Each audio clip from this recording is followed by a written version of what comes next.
Olá, hoje a gente vai mergulhar fundo em um livro com uma promessa, assim, bem ambiciosa. Comunicação Não Violenta, do Marshall B. Rosenberg. Uma promessa e tanto, né? Total.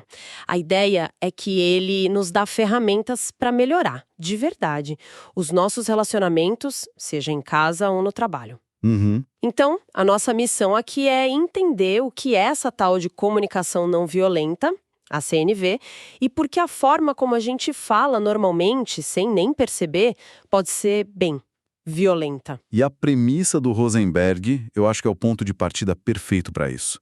Ele diz que a nossa natureza básica é gostar de dar e receber com compaixão. Certo. Só que alguma coisa no caminho nos desconecta disso, sabe? E nos joga num modo de comunicação que só cria conflito. E o interessante é que essa ideia tem um peso. O prefácio do livro é do Arun Gandhi, neto do Mohandas Gandhi. Do próprio Gandhi. E isso, assim, já muda o patamar da conversa, né? Com certeza. E ele conta uma história que moldou a visão dele. Quando era jovem, o avô o fez desenhar uma árvore genealógica da violência. Uma árvore da violência. Isso. De um lado, na parte visível nos galhos, estava a violência física. Brigas, guerras, aquilo que todo mundo olha e diz, isso é violência. Mas o Gandhi pediu para ele desenhar também as raízes. As raízes, o que seria isso? A parte que a gente não vê. Exatamente. A violência passiva, o sofrimento emocional, o preconceito, a humilhação, as palavras que ferem. Ah. E a conclusão do Gandhi era, assim, brutal. A violência passiva é a mais perigosa. Porque ela é o combustível, ela alimenta a fornalha da violência física. É bem aí que a nossa comunicação entra. Ok, vamos desempacotar isso. A origem da CNV, então, vem de uma experiência muito pessoal e, francamente, bem pesada do próprio Marshall Rosenberg. Muito. Ele se mudou para Detroit em 1943, no meio de uma onda de conflitos raciais, assim, violentíssimos. E por ter um sobrenome judeu, ele foi espancado. E essa experiência deixou ele com duas perguntas que viraram, tipo, a obsessão da vida dele. A primeira, o que acontece com as pessoas que as desconecta dessa natureza compassiva e as levam a agir com violência? E a segunda? E a segunda, que é o outro lado da moeda, o que permite que algumas pessoas, mesmo nas piores circunstâncias possíveis, continuem conectadas a essa compaixão. A CNV foi a resposta que ele encontrou. Ele chama de linguagem da compaixão. E o que eu acho interessante é que ele não trata como, sei lá, uma técnica que ele inventou, mas como um lembrete. Sim, um lembrete de algo que a gente já saberia se não tivéssemos sido educados de outra forma. Exato. O objetivo não é aprender um truque de retórica. É, na verdade, sair do piloto automático. É transformar aquelas nossas reações instantâneas, sabe? Que a gente nem pensa, em respostas conscientes. Respostas que vêm de uma percepção do que a gente está sentindo e do que a gente realmente precisa. Isso. E o coração do método são 4 componentes, 4 passos. Primeiro, a observação. Certo. Ver o que de fato está acontecendo, como uma câmera filmaria, sabe? Sem nenhum julgamento. Segundo, o sentimento. Nomear o que a gente sente sobre aquilo. Uhum. Terceiro, as necessidades. Entender qual necessidade nossa não foi atendida e está gerando aquele sentimento. E por último, o pedido. Fazer um pedido claro e específico para outra pessoa. Na teoria parece simples, né? Mas na prática é uma mudança de paradigma. O livro tem aquele exemplo clássico da mãe falando com o filho adolescente, o Roberto. Sim, o das meias jogadas pela sala. Adoro esse exemplo, é ótimo. Porque a comunicação normal que a gente usaria seria algo tipo: Roberto, você é um bagunceiro, que nojo essa casa. Totalmente. Um julgamento e um ataque direto. E aí a outra pessoa ouve isso e o que ela faz? Se defende ou contra-ataca.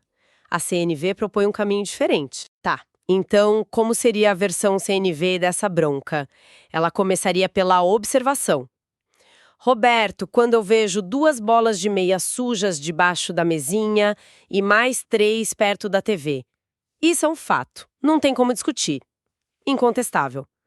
Depois, o sentimento. Eu fico irritada.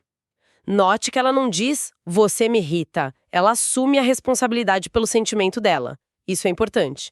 Aí vem a necessidade. Porque eu preciso de mais ordem no espaço que a gente usa em comum. A irritação dela tem uma raiz. E, por fim, o pedido. Você estaria disposto a colocar suas meias no seu quarto ou na lavadora? Tá, mas sendo bem honesta, isso não sou um pouco robótico? Se eu falar assim com alguém em casa, a pessoa não vai achar que eu engoli um manual?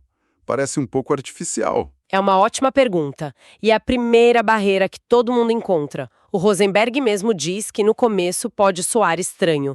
É como aprender um novo idioma. Certo. Importante não é seguir o roteiro à risca, mas internalizar a intenção por trás. A intenção é parar de culpar e começar a conectar. Com o tempo, a linguagem fica mais natural.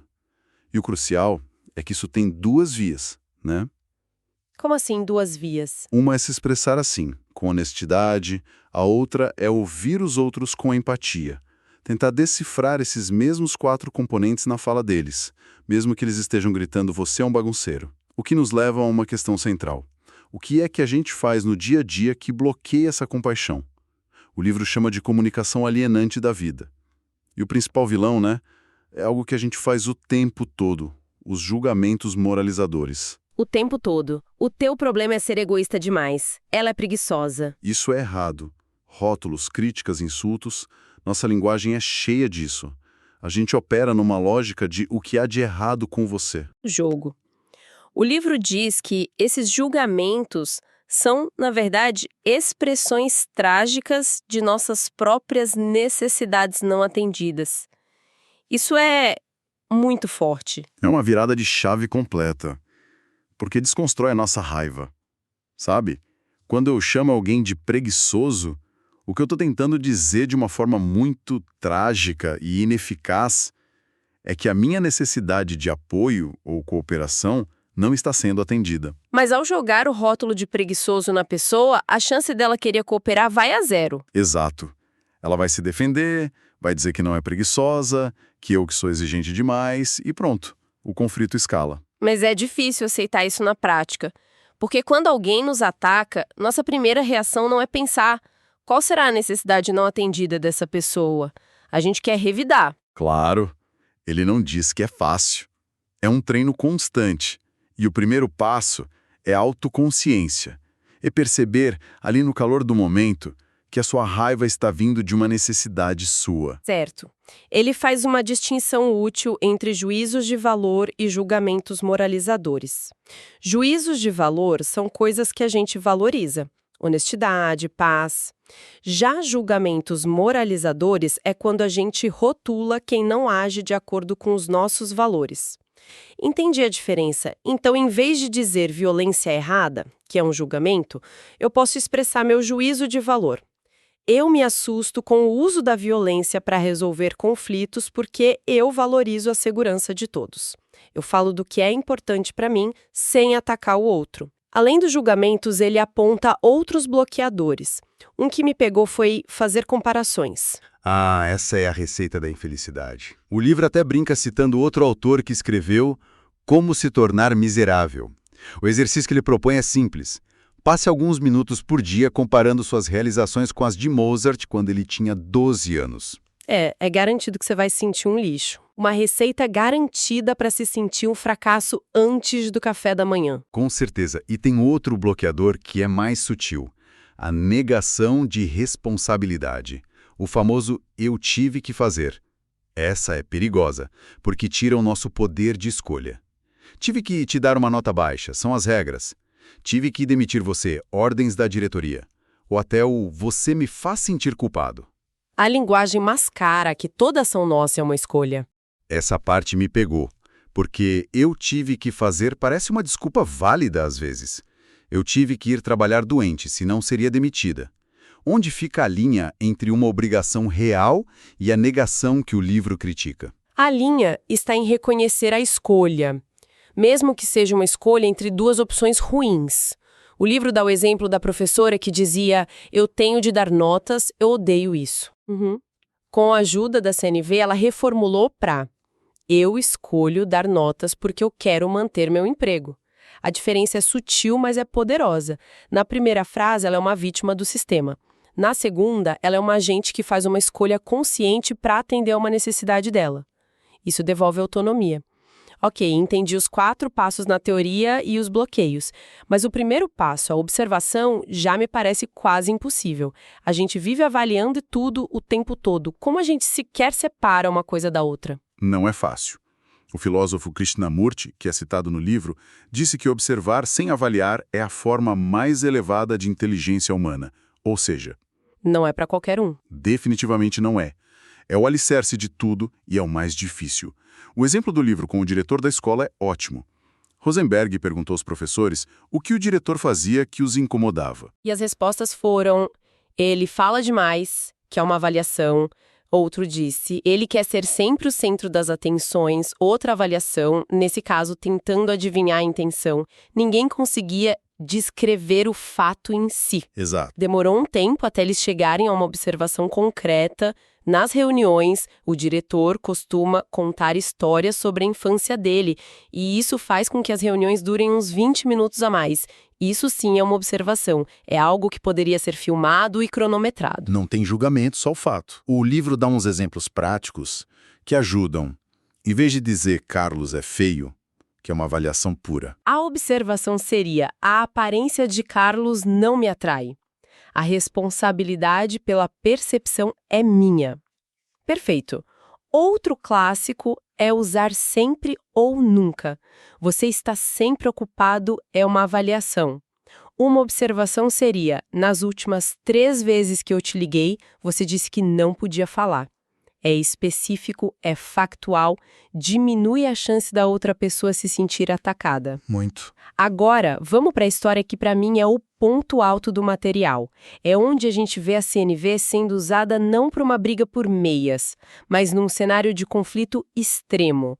A experiência do Rosenberg num campo de refugiados em Belém. O cenário era o mais tenso possível. Ele, um americano, estava lá para falar a um público de 170 muçulmanos palestinos. Nossa, a relação deles com os Estados Unidos era péssima. De repente, no meio da palestra, um homem se levanta, aponta o dedo para ele e grita: assassino! Matador de crianças! Que loucura! A reação instintiva de 99% das pessoas seria ou se defender, eu não sou assassino, ou atacar de volta, ou simplesmente congelar. Mas ele não fez nada disso. Ele conseguiu, sob essa pressão absurda, focar toda a atenção dele não no ataque, mas na dor por trás do ataque. Ele tentou adivinhar o sentimento e a necessidade do homem. Exato. Ele tinha visto, a caminho do campo, latas de gás lacrimogênio com os dizeres Made in USA no chão. Ele tinha uma pista da origem daquela raiva. E qual foi a primeira coisa que ele disse? Ele olhou para o homem e disse algo como: o senhor está com raiva porque gostaria que o meu governo usasse seus recursos de outra forma? Ele não concordou, não discordou, ele tentou traduzir assassino em sentimento e necessidade. Uau! E como o homem reagiu a isso? Primeiro com desconfiança, mas o Rosenberg insistiu. O homem começou a desabafar sobre a falta de saneamento, as condições desumanas. E a cada fala o Rosenberg parafraseava, tentando entender. Então, o senhor está furioso e gostaria de apoio para melhorar suas condições de vida. Ele não dizia, eu te entendo. Nunca. Isso pode soar paternalista. Ele demonstrava que estava se esforçando para entender. Tá me parecendo que o senhor se sente desesperado. E o resultado disso é... inacreditável. Depois de quase 20 minutos em que o Rosenberg só ouviu e refletiu os sentimentos e as necessidades do homem sem se defender uma única vez, o homem se acalmou. Ele se sentiu, talvez pela primeira vez, totalmente ouvido.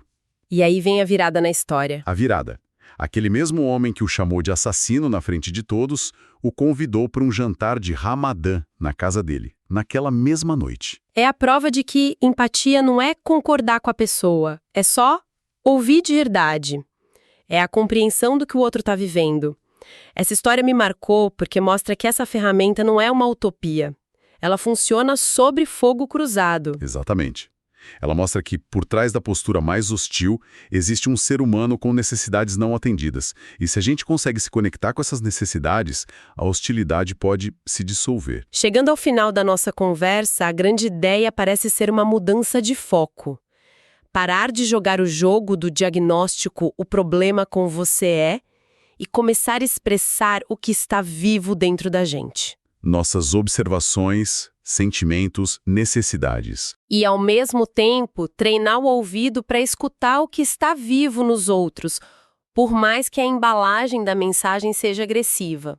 É isso. É sobre baixar as armas da linguagem. O livro cita um poema da Ruth Bebermeier que diz: "Palavras são janelas ou são paredes.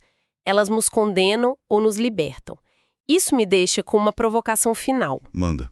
Pense numa conversa difícil que aconteceu recentemente. As palavras usadas ali funcionaram mais como paredes, criando mais distância, ou como janelas, abrindo alguma possibilidade de enxergar o outro. E o que poderia ter sido diferente se, por um instante, o foco saísse de quem estava certo ou errado e fosse para uma pergunta muito mais profunda: quais eram as necessidades de cada lado que não estavam sendo ouvidas?